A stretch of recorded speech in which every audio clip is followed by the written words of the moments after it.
Today we're fortunate enough to have two archaeologists, principal archaeologists responsible for finding, saving, conserving, and ultimately reconstructing the ship at the New York State Museum. And they're here to share their thoughts and maybe address some of these questions. Dr. Warren Riess and Dr. Peter Fix are world-renowned experts in their fields, and is honored to have them share their knowledge with us today at the museum. So with that, our surprise speaker is Dr. Warren Riess. Dr. Riess is a research associate, professor of history emeritus at the University of Maine. His research and teaching have focused on the social and marine history and archaeology of colonial and revolutionary America. Riess was a principal investigator on the ship remains at the World Trade Center, found in 2010, and previously a ship found on the Wall Street District, the underwater shipwreck sites of the Revolutionary War Penobscot expedition, and the 1710 Nottingham galley shipwreck site in Boone Island, Maine.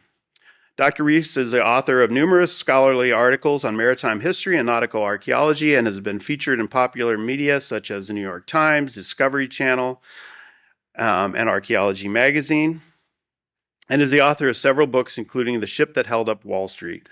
Dr. Riess has also served as consulting curator for the Smithsonian and Peabody Museums, and as well as curator for the Mariners Museum. Please join me in welcoming Dr. Warren Riess.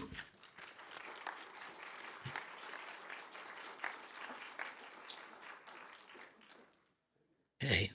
So as Mike said, during the reconstruction of the World Trade Center, about 2 blocks in from the Hudson River, the AKRF archaeologists noted there were ship timbers. And everything kind of stopped. So, okay, what are we going to do now?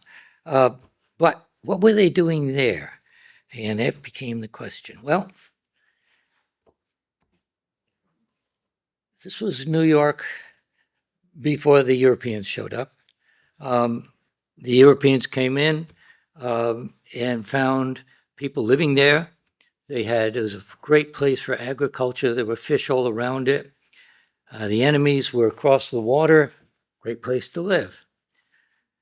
Well, the Europeans started exploring up and through, especially the Dutch. And in the early 1600s, they established New Amsterdam. Most of you, probably every one of you know this story, in the very tip of Manhattan. The English took that island from the Dutch in the 1680s. It went back and forth a little bit, and they continued to build. And what they ended up doing was building out from the original. Can you hear me back there? Yeah, okay. Back out from the original peninsula. So that this is from mid-1700s, and the original peninsula was about there. But it was surrounded by mud flats, shallow water, and so everything from the ships had to be put on small flat-bottom boats and brought ashore, and then everything had to go out that way.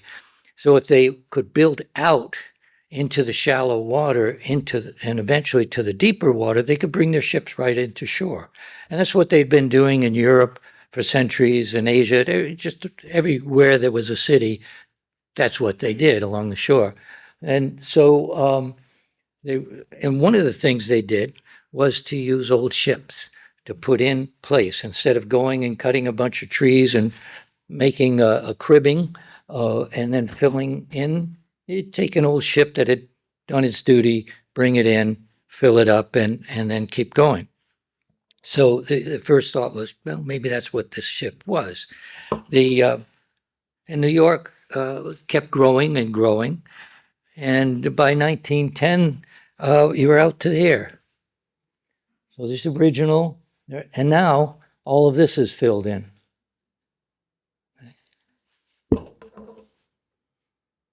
This is where the World Trade Center vessel was found, and it's, if you remember, with the two towers where there was a north and a south tower, so this was just south of the south tower, But to put it in perspective, if you've read or heard about other ships that were found, back about 100 years ago, when they were doing some subway work, they found some timbers up in this area. And they thought for a long time it was part of a Dutch vessel called a Tiger, but it turns out it wasn't. It was from much later and built probably in this area.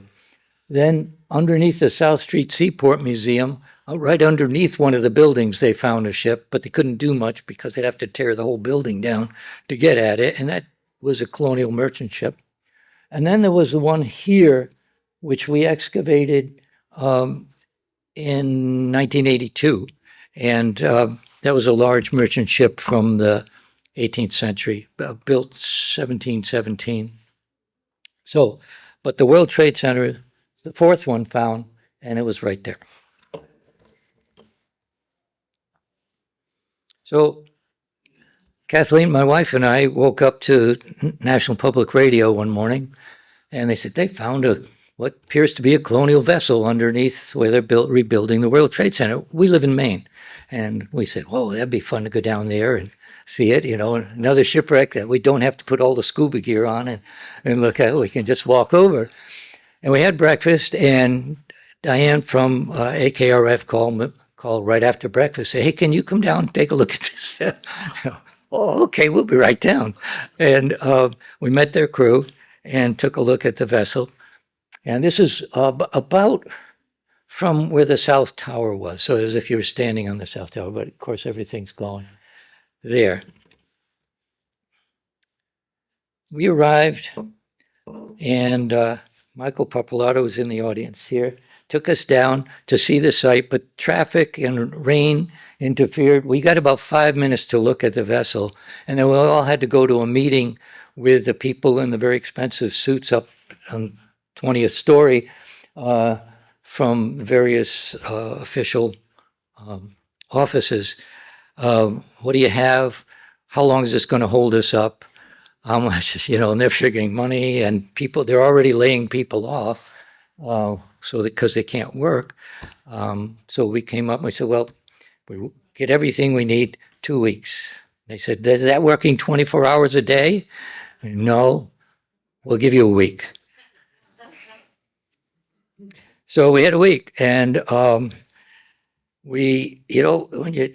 most of the sites I've worked on, they're underwater, and you have to descend and ascend and carefully all your gear. This one had its own situation.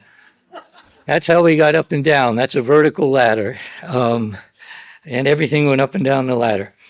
Here's the crew, mostly AKRF staff, and I tell you how good and professional they were, how amazing they were and friendly, but some of them in the audience, I don't want to get them conceited because they're nice people, But, and so we started on it and took it apart piece by piece. So it was facing kind of east-west, and the shape of the part of it was destroyed by that retaining wall.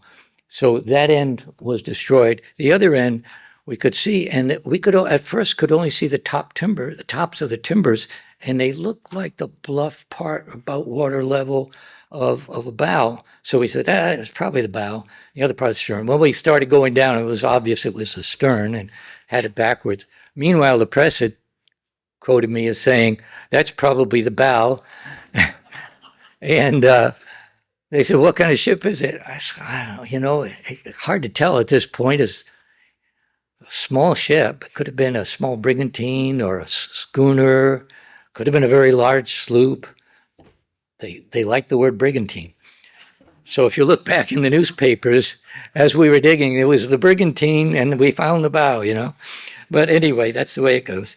And, well, we only had, once it was about 3 days, I think, the AKRF staff were working on it, and they got it cleared up. Kathleen and I and Carrie Atkins arrived, and we had about 5 days with them. And we knew we'd make mistakes. You're going really fast. Archaeology is a little different than the other sciences. I know I started off in physics and chemistry. And in those sciences, you can repeat the experiment I could spend 30 years discovering something, not publish it. That's okay. Somebody else can come and do it. In archaeology, you get one chance. All right, you get one shot because you're destroying the site level by level by level. So you better have all the questions that you're going to ask that site in your head ahead of time and record everything very carefully and how things are arranged and explained. But we're working really fast, so we're going to make mistakes. So we recorded it lots of different ways instead of just 2 or 3. And we were measuring, photographing, mapping, taking. Let's see if I've got this right in the slides. So what I did was, We're at the World Trade Center ship. I don't know if you can hear that, Starting on the east end. but I walk around with a video and just did a lot of notes, like that. So we got every day.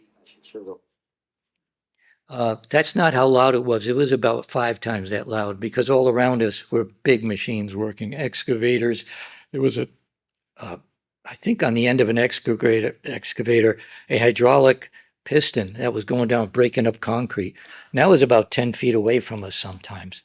Now, it was in the 90s, sunny day every day, and we're down 20-some feet in this pit, and all these machines working around us. So you can imagine what the air was like in there.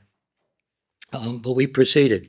And every time at lunchtime, we'd have a LiDAR crew come in, and they'd set up, and they'd take hundreds of thousands of points of this so that later they could make this, and we could say, well, can you give us a cross section here and there? And they just play with their computer, and out it would come.